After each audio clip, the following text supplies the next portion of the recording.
نحمده ونصلي على حبيبه الكريم اما بعد فاعوذ بالله من الشیطان الرجیم بسم اللہ الرحمن الرحیم الحمد للہ عز وجل۔ ہم تعمیر قواعد حصہ دوم پڑھ رہے تھے۔ آج ہم انشاءاللہ عز وجل تعمیر قواعد حصہ دوم سے جملے کے تعلق سے پڑھیں گے کہ جملہ کسے کہتے ہیں، جملہ کی کتنی اور کون کون سی قسم ہے، نیز مبتدا کسے کہتے ہیں، خبر کسے کہتے ہیں، اور جملہ اسمیہ کی ترکیب کس طرح کی جاتی ہے، جملہ فعلیہ کی ترکیب کس طرح کی جاتی ہے۔ انشاءاللہ عز و جل ان باتوں کو جانیں گے۔ تو آئیے شروع کرتے ہیں۔ جملے کا بیان، یعنی اس سبق میں جملے کے تعلق سے ہم پڑھیں گے۔ مصنف علیہ رحمہ بیان کر رہے ہیں، جاننا چاہیے کہ ہر جملہ، چاہے وہ جملہ فعلیہ ہو یا جملہ اسمیہ، اسے معلوم ہوا کہ جملے کی دو قسمیں ہیں، ایک ہے جملہ فعلیہ اور ایک ہے جملہ اسمیہ۔ بیان کر رہے ہیں کہ جاننا چاہیے کہ ہر جملہ، چاہے وہ جملہ فعلیہ ہو یا جملہ اسمیہ، ہمیشہ دو جز سے بنتا ہے، یعنی دو چیزوں سے بنتا ہے، دو جز سے بنتا ہے، مرکب ہوتا ہے، جن میں ایک جز کا نام مسند الیہ اور دوسرے جز کا نام مسند ہے، جیسا کہ اس سے پہلے والے سبق میں آپ نے پڑھا۔ تم سے اگر کوئی جملے کی تعریف پوچھے تو تم کہہ سکتے ہو کہ جملہ، یعنی کہہ سکتے ہو کے بعد اب جملے کی ایک آسان تعریف مصنف علیہ رحمہ بیان کر رہے ہیں کہ تم یہ کہہ سکتے ہو، جملے کی تعریف میں یہ کہہ سکتے ہو، یعنی یہ جملے کی آسان تعریف ہے۔ دیکھیں، تم سے اگر کوئی جملے کی تعریف پوچھے تو تم کہہ سکتے ہو کہ جملہ لفظوں کا وہ مجموعہ ہے جس میں مسند الیہ اور مسند پایا جاتا ہو۔ جس لفظوں کے مجموعے میں، یعنی ایسا مجموعہ، لفظوں کا ایسا مجموعہ جس میں مسند الیہ بھی ہو اور مسند ہو، اسے جملہ کہتے ہیں۔ ٹھیک ہے، یہ جملے کی ایک آسان تعریف ہے۔ جملہ لفظوں کا وہ مجموعہ ہے جس میں مسند الیہ اور مسند پایا جاتا ہو۔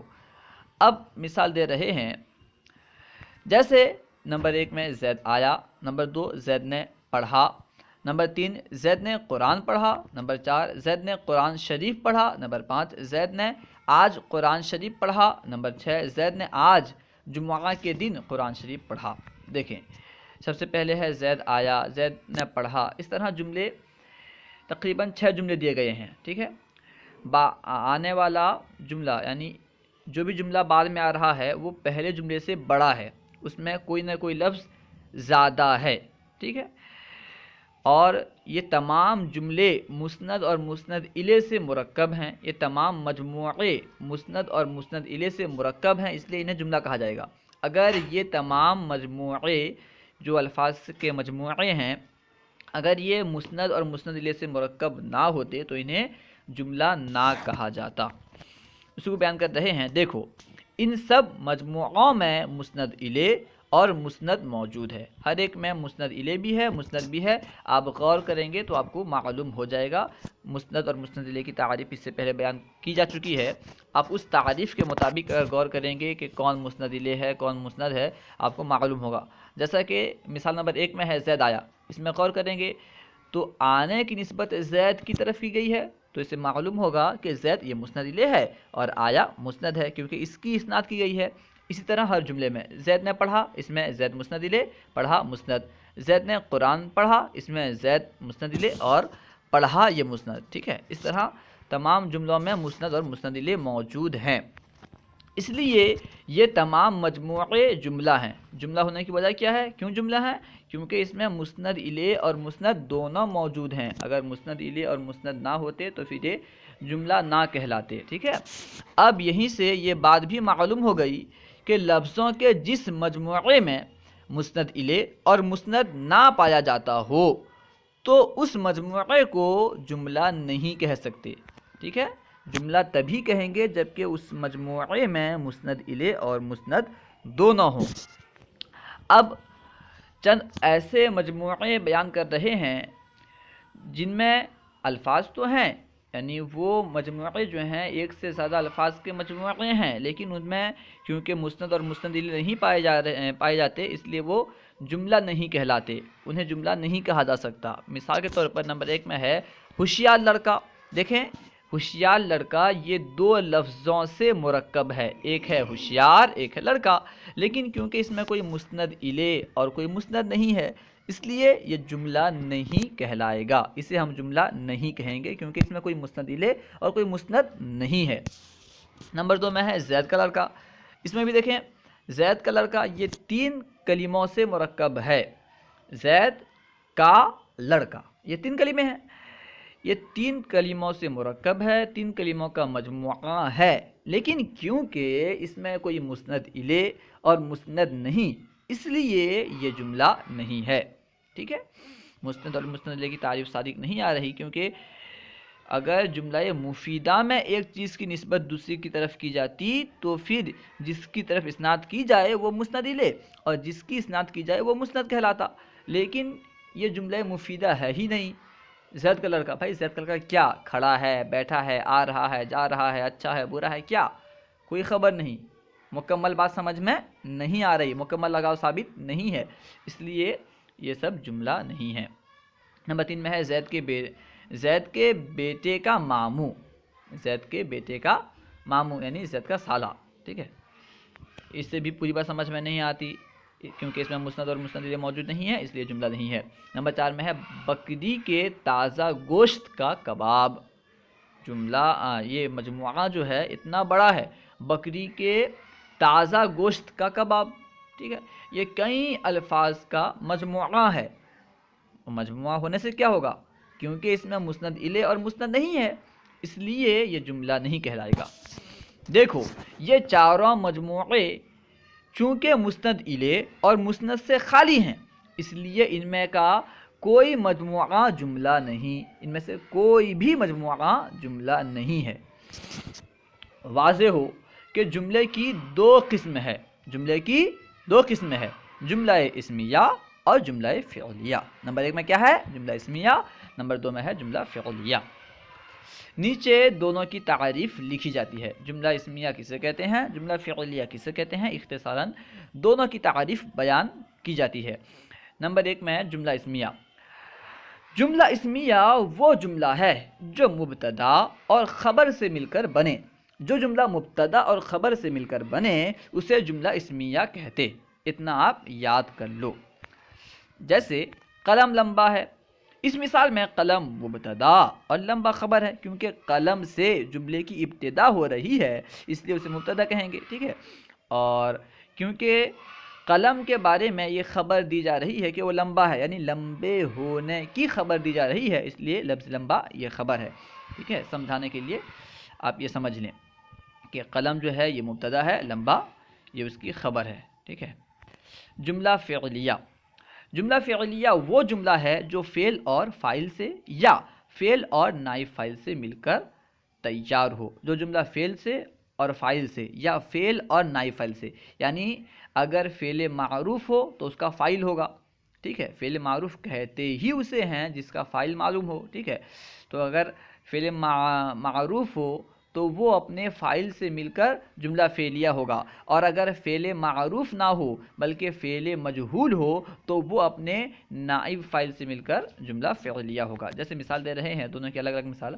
پہلے مثال ہے جیسے زید نے مارا، تو دیکھیں زید نے مارا، اس مثال میں زید فاعل ہے، مارا فعل ہے، تو یہ مارا فعل اپنے فاعل سے مل کر جملہ فعلیہ ہے۔ ٹھیک ہے، کیونکہ یہاں پہ مارا یہ فعل معروف ہے، فعل مجہول نہیں، اس لیے یہ اپنے فاعل سے مل کر جملہ فعلیہ ہوا۔ اب دوسری مثال دیکھیں، زید مارا گیا، اس جملے میں کیا ہے؟ یہ تو معلوم چل رہا ہے کہ زید مارا گیا، یہ تو معلوم ہو گیا کہ زید مارا گیا، ٹھیک ہے، لیکن یہ معلوم نہیں زید کو کس نے مارا، مارنے والا ہے کون، ٹھیک ہے۔ مارا گیا یہ فعل معروف نہیں ہے بلکہ فعل مجہول ہے، اور فعل مجہول کا فاعل نہیں ہوتا بلکہ نائب فاعل ہوتا ہے، اس لیے زید جو ہے نائب فاعل، یعنی مارا گیا فعل اپنے نائب فاعل سے مل کر جملہ فعلیہ ہوا۔ اب دیکھیں تم لوگ فعل فاعل نائب فاعل تو جانتے ہو، یعنی فعل کسے کہتے ہیں، فاعل کسے کہتے ہیں، نائب فاعل کسے کہتے ہیں جانتے ہو، کیونکہ اس کے پہلے حصے میں آپ پڑھ چکے ہوگے، لیکن مبتدا خبر کی پہچان تمہیں نہ ہوگی۔ مبتدا کسے کہتے ہیں، خبر کسے کہتے ہیں، یہ آپ کو معلوم نہیں ہوگا، اس لیے ہم نیچے مبتدا اور خبر کی تعریف لکھتے ہیں۔ اب اختصاراً آسان لفظوں میں مبتدا خبر کی تعریف بیان کر رہے ہیں۔ مبتدا وہ اسم ہے جو مسند الیہ ہو اور اس کا لگاؤ فاعل سے نہ ہو۔ جو اسم مسند الیہ ہو یعنی اس کی طرف کسی دوسری چیز کی نسبت کی گئی ہو اور اس کا لگاؤ فعل سے نہ ہو تو اسے مبتدا کہتے ہیں، ٹھیک ہے۔ یہ اردو میں تعریف کی جاتی ہے، یعنی اردو کے قواعد کے اعتبار سے تعریف ہے۔ انہوں نے مصنف علیہ الرحمٰ نے یہ قید لگایا کہ اس کا لگاؤ فعل سے نہ ہو، کیونکہ اگر کوئی اسم مسند الیہ ہو اور اس کا لگاؤ فعل سے ہو تو اس وقت وہ فاعل بھی بن سکتا ہے اور نائب فاعل بھی بن سکتا ہے، ٹھیک ہے۔ ممکن ہے کہ وہ فاعل ہو یا نائب فاعل ہو، ٹھیک ہے، کیونکہ اگر کوئی اسم مسند الیہ ہوتا ہے اور اس کا تعلق فعل سے ہوتا ہے یا تو وہ فاعل بنے گا، یعنی وہ اسم جو ہے یا تو وہ فاعل بنے گا یا نائب فاعل بنے گا۔ اس لیے مصنف علیہ الرحمٰ نے یہ قید لگا کر کے فاعل اور نائب فاعل دونوں کو نکال دیا کہ اس کا لگاؤ فعل سے نہ ہو۔ جب فعل سے اس کا لگاؤ ہوگا ہی نہیں تو وہ فاعل بھی نہیں ہوگا، نائب فاعل نہیں ہوگا، تو معلوم ہوا کہ وہ مبتدا ہوگا، ٹھیک ہے۔ وہ اسم جو مسند الیہ ہو اور اس کا لگاؤ فعل سے نہ ہو، نہ فعل معروف سے ہو نہ فعل مجہول سے ہو۔ اچھا، خبر کسے کہتے ہیں؟ خبر وہ اسم ہے جو مسند ہو، جو اسم مسند ہو وہ خبر کہلائے گی، ٹھیک ہے۔ اگر اسم مسند نہ ہو بلکہ کوئی فعل مسند ہو، فعل کی اسناد کی گئی ہو تو پھر وہ خبر نہیں کہلائے گا وہ فعل، کیونکہ خبر کے لیے ضروری ہے کہ وہ اسم ہو۔ اب دیکھیں پیارے بچوں، مسند الیہ اور مسند جملہ اسمیہ میں بھی ہوتا ہے، یعنی جملہ اسمیہ میں بھی مسند اور مسند الیہ ہوتے ہیں اور جملہ فعلیہ میں بھی مسند اور مسند الیہ ہوتے ہیں، اسی کو بیان کر رہے ہیں پیارے بچوں۔ مسند الیہ اور مسند جملہ اسمیہ میں بھی ہوتا ہے اور جملہ فعلیہ میں بھی، لیکن ترکیب کرتے وقت جملہ اسمیہ کے مسند الیہ کو مبتدا اور مسند کو خبر کہتے ہیں۔ جو مسند الیہ جملہ اسمیہ میں ہو جب ہم اس کی ترکیب کریں گے تو اس مسند الیہ کو مبتدا کہیں گے، ٹھیک ہے۔ اور جملہ اسمیہ کا جو مسند ہوتا ہے، جملہ اسمیہ میں جس کی اسناد کی جاتی ہے اسے ہم خبر کہیں گے جب جملہ اسمیہ کی ترکیب کریں گے، ٹھیک ہے۔ اور جملہ فعلیہ کے مسند الیہ کو فاعل یا نائب فاعل، ٹھیک ہے۔ جملہ فعلیہ میں جو مسند الیہ ہوتا ہے اسے یا تو فاعل کہیں گے یا نائب فاعل۔ فاعل کب کہیں گے؟ جب کہ فعل معروف ہو، ٹھیک ہے، اور اگر فعل مجہول ہو تو جملہ فعلیہ کے مسند الیہ کو نائب فاعل کہیں گے۔ اسی کو بیان کر رہے ہیں، جملہ فعلیہ کے مسند الیہ کو فاعل یا نائب فاعل اور مسند کو فعل کہتے ہیں۔ اب مثال دے کر کے اس کی وضاحت کر رہے ہیں۔ مثلا قلم لمبا ہے، یہ جملہ اسمیہ ہے۔ قلم لمبا ہے، یہ جملہ اسمیہ ہے، کیوں؟ کیونکہ یہ مبتدا اور خبر سے مرکب ہے، مبتدا اور خبر سے بنا ہے۔ اس میں قلم مسند الیہ اور لمبا مسند ہے۔ قلم کی طرف کیونکہ لمبے ہونے کی اسناد کی گئی ہے اس لیے قلم مسند الیہ ہوا، اور لمبے ہونے کی اسناد کی گئی ہے اس لیے لمبا مسند۔ اس جملے کی ترکیب یوں کی جائے گی، ٹھیک ہے، کیونکہ یہ جملہ ہے، جملہ اسمیہ ہے، اور جانتے ہیں جملہ اسمیہ ہو یا فعلیہ وہ مسند اور مسند الیہ سے مرکب ہوتا ہے، تو یہ بھی مسند اور مسند الیہ سے مرکب ہے، لیکن اس کی ترکیب کس طرح کریں گے، ٹھیک ہے۔ اب اسے بیان کر رہے ہیں، جملہ اسمیہ کی ترکیب کس طرح کی جائے گی ایک ترکیب کر کے بتا رہے ہیں۔ دیکھیں، قلم مبتدا، یعنی قلم لمبا ہے، اس جملے میں قلم مبتدا، کیونکہ مسند الیہ ہے اس لیے اسے مبتدا کہیں گے۔ قلم مبتدا، لمبا خبر، ہے حرف ربط، یعنی آخر میں جو لفظ ہے نا، یہ حرف ربط ہے، دونوں کے درمیان تعلق پیدا کرنے کے لیے آیا ہے۔ قلم مبتدا، لمبا خبر، ہے حرف ربط، مبتدا اپنی خبر سے مل کر جملہ اسمیہ ہوا۔ اور جیسے چاقو نے کاٹا، یہ جملہ ہے، کون سا جملہ ہے؟ جملہ فعلیہ ہے، کیوں؟ کیونکہ اس میں فعل موجود ہے، یعنی اس میں فعل اور فاعل دونوں موجود ہیں، کاٹا فعل ہے اور چاقو اس کا فاعل ہے، تو یہ فعل اور فاعل سے مرکب ہے تو معلوم ہوا کہ یہ جملہ فعلیہ ہے۔ جیسے چاقو نے کاٹا، یہ جملہ فعلیہ ہے، اس میں چاقو مسند الیہ، کیونکہ چاقو کی طرف کاٹنے کی نسبت کی گئی تو چاقو مسند الیہ ہوا، اور کاٹا مسند ہے۔ اس جملے کی ترکیب اس طرح کی جائے گی. چاقو نے کاٹا، اس کی ترکیب کس طرح کریں گے؟ ایک جملہ فعلیہ کی ترکیب کر کے بتا رہے ہیں کہ اس کی ترکیب کس طرح کریں گے. اس جملے کی ترکیب اس طرح کی جائے گی: چاقو فاعل، نے علامت فاعل، یعنی لفظ نے جو ہے یہ علامت فاعل ہے، فاعل کی علامت ہے، یعنی فاعل کے بغل میں ہوتا ہے. کاٹا فعل ماضی معروف، لفظ کاٹا جو ہے یہ فعل ماضی معروف ہے، پھر اپنے فاعل سے مل کر جملہ فعلیہ ہوا. اور جیسے کاغذ کاٹا گیا، جملہ فعلیہ کیونکہ فعل اور فاعل سے بھی مرکب ہوتا ہے اور فعل اور نائب فاعل سے بھی مرکب ہوتا ہے.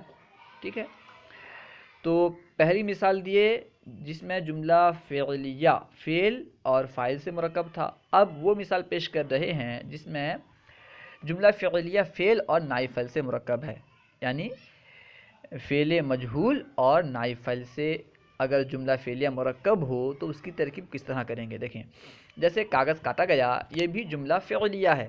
کاغذ کاٹا گیا تو یہ بھی جملہ فعلیہ ہے. اس میں کاغذ مسند الیہ، کیونکہ کیا کاٹا گیا؟ کاغذ کاٹا گیا، یعنی کاٹے جانے کی نسبت کاغذ کی طرف کی گئی ہے تو کاغذ مسند الیہ اور کاٹا گیا مسند ہے. اس جملے کی ترکیب کس طرح کریں گے، یعنی فعل مجہول اور نائب فاعل کی ترکیب کس طرح کریں گے. دیکھیں، اس جملے کی ترکیب اس طریقے پر کی جائے گی: کاغذ نائب فاعل، جو کاغذ ہے یہ نائب فاعل، اور کاٹا گیا فعل ماضی مجہول، فعل اپنے فاعل سے مل کر جملہ فعلیہ ہوا. اب نیچے دیکھیں، مشق، تحریری مشق. مصنف علیہ رحمہ بیان کر رہے ہیں کہ ذیل کے جملوں میں مسند الیہ اور مسند پہچان کر اپنی کاپی میں لکھو اور استاد کو دکھاؤ. نیچے جو جملے دیے گئے ہیں اس میں آپ کو غور کرنا ہے کہ کون مسند ہے اور کون مسند الیہ ہے. غور کرنے کے بعد اپنی کاپی میں لکھنا ہے. 2 کھانا بنانا ہے، ایک مسند الیہ کا کھانا اور ایک مسند کا کھانا. ٹھیک ہے نا، 3 کھانا بنا لیں، ایک جملے کا، اس کے بعد پھر ایک کھانا بنائیں مسند الیہ، پھر بنائیں مسند. ٹھیک ہے، تو ہر جملے کے سیدھے میں لکھیں کون مسند الیہ ہے اس جملے میں اور کون مسند ہے. خیر، ہم آپ کے آسانی کے لیے بیان کرنے کی کوشش کرتے ہیں. پہلا جملہ ہے لڑکا جوان ہے. ٹھیک ہے، لڑکا جوان ہے. اس جملے میں اگر آپ غور کریں گے تو آپ کو معلوم ہوگا کہ لڑکا یہ مسند الیہ ہے اور جوان مسند ہے، کیونکہ لڑکا لڑکے کی طرف جوان ہونے کی نسبت کی گئی تو لڑکا مسند الیہ ہوا اور جوان مسند. ٹھیک ہے، دوسری مثال ہے کلثوم گھر میں قرآن پڑھتی ہے. اس مثال میں کلثوم جو ہے یہ مسند الیہ ہے، کیونکہ اس کی طرف قرآن پڑھنے کی نسبت کی گئی تو وہ مسند الیہ اور پڑھتی ہے، یہ ہے مسند. زید حاضر ہے. اس مثال میں زید مسند الیہ اور حاضر مسند، کیونکہ زید کی طرف حاضر ہونے کی نسبت کی گئی ہے اس لیے وہ مسند الیہ، اور حاضر ہونے کی نسبت کی گئی ہے اس لیے حاضر مسند. میں مسجد میں حاضر ہوں. اس مثال میں لفظ میں یہ مسند الیہ ہے، کیونکہ اس کی طرف یعنی لفظ میں اپنی طرف کیونکہ حاضر ہونے کی نسبت کی گئی اس لیے لفظ میں مسند الیہ اور حاضر مسند. احمد بوڑھا ہے. اس مثال میں احمد مسند الیہ، بوڑھا مسند. اسی طرح میں کل کانپور جاؤں گا. اس مثال میں لفظ میں یہ مسند الیہ اور جاؤں گا یہ مسند ہے، کیونکہ جانے کی نسبت اپنی طرف کی گئی ہے اس لیے لفظ میں مسند الیہ اور جاؤں گا مسند. سب سے آخری مثال ہے محمود نے مجھے اچھی طرح پڑھایا. اس مثال میں محمود مسند الیہ ہے، کیونکہ پڑھانے کی نسبت محمود کی طرف ہے اس لیے وہ مسند الیہ.